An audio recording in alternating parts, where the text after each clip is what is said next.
Hello friends, I welcome you to my channel. Today we are going to study about the memory hierarchy, which is a very important topic about a BSc first semester syllabus, and also in many other courses also. If it is there, then it will be very helpful. This video will help you to understand the thorough concept of the memory hierarchy.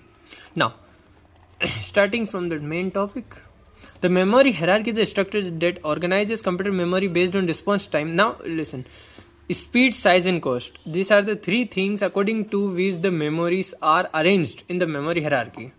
ठीक है, और अगर मैं आपको हिंदी में बताऊं तो simple सी बात है कि जो रफ्तार है, जो उसकी साइज़ है और जो जितना उसकी कॉस्ट है, जितना महंगा है, उस हिसाब से वो मेमोरी को अरेंज किया जाता है.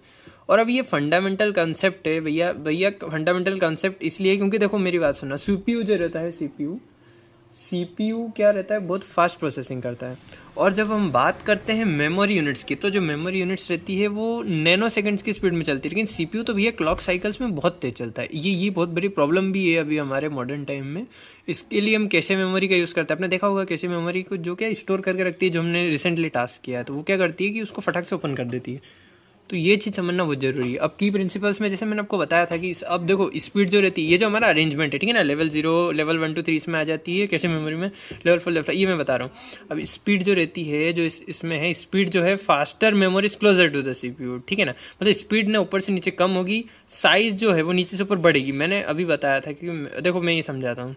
और कॉस्ट जो रहेगी वो भी ऊपर से नीचे घटेगी, ठीक है, क्योंकि यार देखो फास्टर वाली चीज़ ऊपर है तो कॉस्ट भी ऑफकोर्स उसकी ज़्यादा ही होगी. फ्रीक्वेंसी ऑफ एक्सेस वही है, CPU access memory closer to its more, जितना पास रहेगा उतना सीपीयू उसको जल्दी एक्सेस करेगा. अब देखो लेवल 0 पे क्या सीपीयू रजिस्टर है, लेवल 1 2 3 पे कैशे मेमोरी, लेवल 4 पे मेन मेमोरी जिसको हम जानते हैं रैम होती है, फोन में होता है, लेवल 5 ऑक्सिलरी मेमोरी स्टोरेज, मतलब जैसे हार्ड ड्राइव वगैरह जो भी अपनी होती है. ठीक है, देखो मैं थोड़ा जल्दी समझा रहा हूँ क्योंकि ये वीडियो बहुत बड़ी हो जाएगी, नहीं तो इसलिए. नहीं तो अगर उस पर कोई बड़ी वीडियो चाहिए डिटेल में और ज़्यादा तो हम ले आएंगे. अब टेक्नोलॉजी देखो यही, सीपीयू रजिस्टर फ्लिप फ्लॉप्स हो गया, कैशे मेमोरी एस रैम होती है, ठीक है ना, स्टैटिक रैम होती है ना, इसके बारे में हम आगे पढ़ेंगे. बाकी आप इसका नेम देख लो. और मेन मेमोरी डी रैम जो कि dynamic RAM, auxiliary memory H D D या एस एस डी, ठीक है. और स्पीड जो होती है ये कम हो रही, fastest, very fast, moderate, slow. Size जो है ये भी देखो ऊपर से नीचे बढ़ रही है, टीवी तक जा रही है. और कॉस्ट जो रह रही है ऊपर से नीचे घट रही है, ठीक है.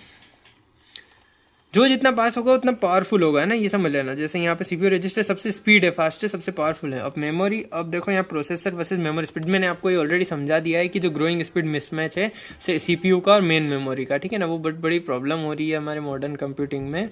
इसका यही इलाज है कि जैसे कि अपन कैशे मेमोरी वगैरह का देखते हैं ना, अपन कैशे मेमोरी जो रहती है वो एक सॉल्यूशन है, ठीक है ना. ये देखो कैशे मेमोरी और principle of locality of reference, मतलब सॉल्यूशन दे रखे हैं उसके, ठीक है ना. और ये जो प्रॉब्लम थी ना, इसको मेमोरी वॉल भी कहा जाता है. ये जो वेटिंग टाइम जो लगता है ना, जैसे कि अपन जब प्रोसेस करते हैं कुछ चीज़ को और वो लेट हो जाती है, इसी कारण से ये जो प्रॉब्लम है ना कि सीपीयू फास्ट है और रैम जो है वो हमारा थोड़ा स्लो है, जो उसके बीच में जो गैप आता है जिसके कारण जो टाइम वेस्ट होता है, जो टाइम लेट होता है, उसी को मेमोरी वॉल कहा जाता है. अगर हम बात करते हैं थोड़ा आगे की, देखो वैसे तो हमको इसको अंदर से समझाने के लिए मैंने आपको कहा है कि मैं इसको दूसरी वीडियो में समझा दूंगा, आप कहेंगे तो. बाकी मैं ऊपर से बता देता हूँ. तो कैशे मेमोरी, रजिस्टर, इन सबको तो हम क्या एक डिटेल वीडियो में समझेंगे, ठीक है.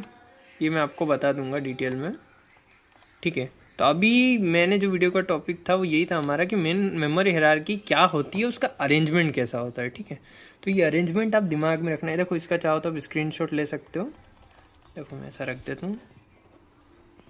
अगर आपको चाहिए पीडीएफ तो मुझे मैसेज कर देना कमेंट में, या तो टाइप कर देना, मैं आपको प्रोवाइड कर दूँगा. ये देखो इसका या तो स्क्रीनशॉट ले लेना, ठीक है.